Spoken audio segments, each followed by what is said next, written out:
আচ্ছা, চিকেনের এই তাগড়া লেগ পিসটা হলে কেমন হয় বলুন তো? দারুণ না? তাহলে বানিয়ে ফেলুন চিকেন কোরমা রেসিপি। লুচি, পরোটা, রুটির সাথে দারুণ যাবে। আর একটু হাইফাই খাবেন? তাহলে রুমালি তন্দুরি নিয়ে নিন সাথে। তাহলে শুরু করি। একটা পাত্র বা কড়াইতে কিছুটা পরিমাণ সাদা তেল, 1 চামচ ঘি, 2টো শুকনো লঙ্কা আর 2টো তেজপাতা, সামান্য গোটা জিরে আর সমস্ত চিকেনের পিসটা দিয়ে ওপর দিয়ে ছাঁচি পেঁয়াজ আর লাল ক্যাপসিকাম দিয়ে দিলাম। এবার একটা প্লেটের মধ্যে হলুদ গুঁড়ো, জিরে গুঁড়ো, নুন, কাশ্মীরি ঝাল, সামান্য গোলমরিচ গুঁড়ো আর সামান্য চিনি আর আদা, রসুন, কাঁচা লঙ্কা একসাথে বাটা দিয়ে খুব ভালোভাবে মেখে 1 ঘন্টা ম্যারিনেট করে রাখলাম। আচ্ছা, এই রান্নাটা কিন্তু পুরো সাদা তেলে আর ঘি দিয়েই হবে।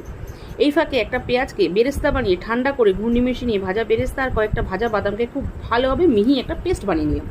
এবার গ্যাস জ্বালিয়ে কড়াইটা বসিয়ে লো আর হাইট করে কিছুক্ষণ কষিয়ে টক দই দিয়ে 2-1 বার নেড়ে চেড়ে এবার বেরেস্তা আর বাদাম বাটা দিয়ে খুব ভালোভাবে কষিয়ে মশলা থেকে তেল ছেড়ে এলে সামান্য জল দিয়ে 2-1 বার নেড়ে চেড়ে সবশেষে গরম মশলা দিয়ে গ্যাস বন্ধ করলে রেডি চিকেন কোরমা রেসিপি। এরপর লুচি, পরোটা, নান যার সাথে খুশি তার সাথে নিয়ে যান।